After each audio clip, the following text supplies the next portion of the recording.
push calls you for this delicious, highly tasty preparation of sambar. எல்லா வீட்டிலரும் சாம்பார் வைக்கிறாங்க. ஒவ்வொரு வீட்டில் ஒரு மாதிரியாக வைப்பாங்க. எல்லோரும் யூனிஃபார்மாக இருக்காது இல்லையா? ஹோட்டலில் வைக்கிற சாம்பார் வேறு, ஐயர் வீட்டில் வைக்கிற சாம்பார் வேறு, வேறன்னா வேறு விதமாக இருக்கும். அவங்க வேறு வேறு இன்க்ரீடியன்ட்ஸ் சேர்த்துவாங்க.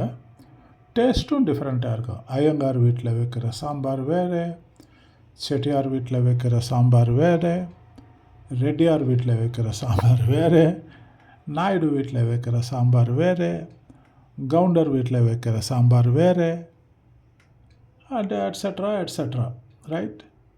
இப்போ நம்ம வீடியோவில் சாம்பார் வைக்கிறது ஒரு டிஃப்ரெண்ட் மாடல் நீங்கள் பார்க்க போகிறோங்க. பார்த்ததுக்கப்புறமா புஷ் சேனலை லைக், சப்ஸ்கிரைப் பண்ணிக்கோங்க. தேங்க்யூ. see the video. ஒரு குக்கரில் நம்ம பருப்பை நல்லா வாஷ் பண்ணிவிட்டு அந்த பருப்பு எல்லாத்தையுமே வந்து அதில் ஆட் பண்ணிக்கலாம். சாப் பண்ணி வச்சுருக்கக்கூடிய 2 மீடியம் சைஸ் வெங்காயத்தை அதில் ஆட் பண்ணிக்கலாங்க.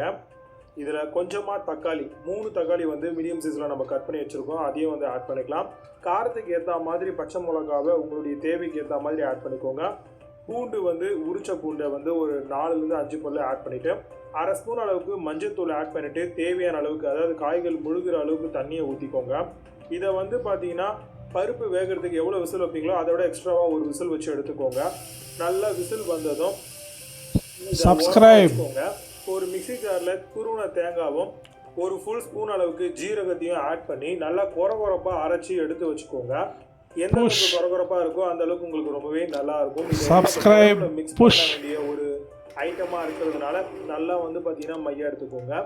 இப்போ வந்து விசிலை ஓப்பன் பண்ணிடலாம். ப்ரெஷரெல்லாம் போயிடுச்சு. பருப்பு வந்து பார்த்தீங்கன்னா உங்களுக்கு இந்த அளவுக்கு உங்களுக்கு பக்காவாக வந்திருக்கோங்க. இதை வந்து நல்லா மசியாமல் இருந்தால் மசிச்சு விட்டுக்கோங்க, இல்லைனா குழம்பு கரண்டி போட்டு நல்லா வந்து கலக்கி விட்டுருங்க. இப்போ நம்ம வந்து தேங்காவையும் ஜீரகத்தையும் நல்லா வந்து பார்த்தீங்க அப்படின்னா அரைச்சி வச்சுருக்கோம். அதை வந்து இந்த பருப்புலேயே வந்து ஆட் பண்ணி ஆட் பண்ணிவிட்டு நல்லா வந்து மிக்ஸ் பண்ணி விடுங்க. கொஞ்சமாக தண்ணி வேணும்னா இப்பயே ஊற்றிக்கோங்க. ஏன்னா பருப்பு குழம்பு இல்லையா, சாம்பார் மாதிரி நம்ம அதிகமாக ஊற்றி சாப்பிடுவோம். அதுக்கேற்ற மாதிரி நீங்கள் நல்லா கலந்து விட்டுக்கோங்க. இப்போது தேவையான அளவுக்கு உப்பு, உங்களுக்கு எவ்வளோ டேஸ்ட்டுக்கு வேணுமோ அந்த அளவுக்கு. இப்போ நான் 2 ஸ்பூன் உப்பு வந்து இதில் ஆட் பண்ணியிருக்கேங்க. அதையும் போட்டு நல்லா வந்து மிக்ஸ் பண்ணி விட்டுடலாம். இப்போ ஸ்டவ் ஆன் பண்ணிவிட்டு அதில் நம்மளுடைய தேங்காய் மிக்ஸ் இருக்குது இல்லையா, அந்த பருப்பும் தேங்காய்லாம் போட்டிருந்தோம் இல்லையா, அதை வந்து வச்சிடலாம். அது ஒரு பக்கம் கொதிச்சுட்டு இருக்கட்டும். ஒரு கடாயை வச்சு ஸ்டவ் ஆன் பண்ணி அதில் கொஞ்சமாக ஆயில் சேர்த்து கடுகு போட்டுடலாங்க.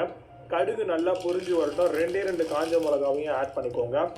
ஒரு கைப்பிடி அளவுக்கு கருவேப்பிலையை ஆட் பண்ணிட்டு நல்லா பொரிஞ்சு வந்ததும் இதில் பெருங்காயத்தூள் வந்து பார்த்தீங்கன்னா ஒரு அரை ஸ்பூன்லேருந்து 1 ஸ்பூன் ஆட் பண்ணிக்கோங்க. இப்போ ஸ்டவ் ஆஃப் பண்ணிவிட்டு கொதிச்சுட்டு இருக்கக்கூடிய சாம்பாரில் இந்த தாளிப்பை ஊற்றிக்கோங்க.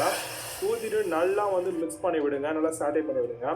இப்போ கொஞ்சமாக தண்ணி வேணுனாலும் நீங்கள் மிக்ஸ் பண்ணிக்கலாம். இந்த டைமில் வந்து ஒரு ஃபுல் ஸ்பூன் அளவுக்கு 2 ஸ்பூன் அளவுக்கு நீங்கள் நெய் வந்து ஆட் பண்ணிக்கோங்க. ஆட் பண்ணிவிட்டு நல்லா கொதி வரட்டும்னு வெயிட் பண்ணுங்கள். அதில் இருக்கக்கூடிய மிக்சர் எல்லாமே வந்து நல்லா மிக்ஸ் ஆகி வருங்க. இந்த டைமில் வந்து நீங்கள் ஸ்டவ் வந்து ஆஃப் பண்ணிக்கோங்க.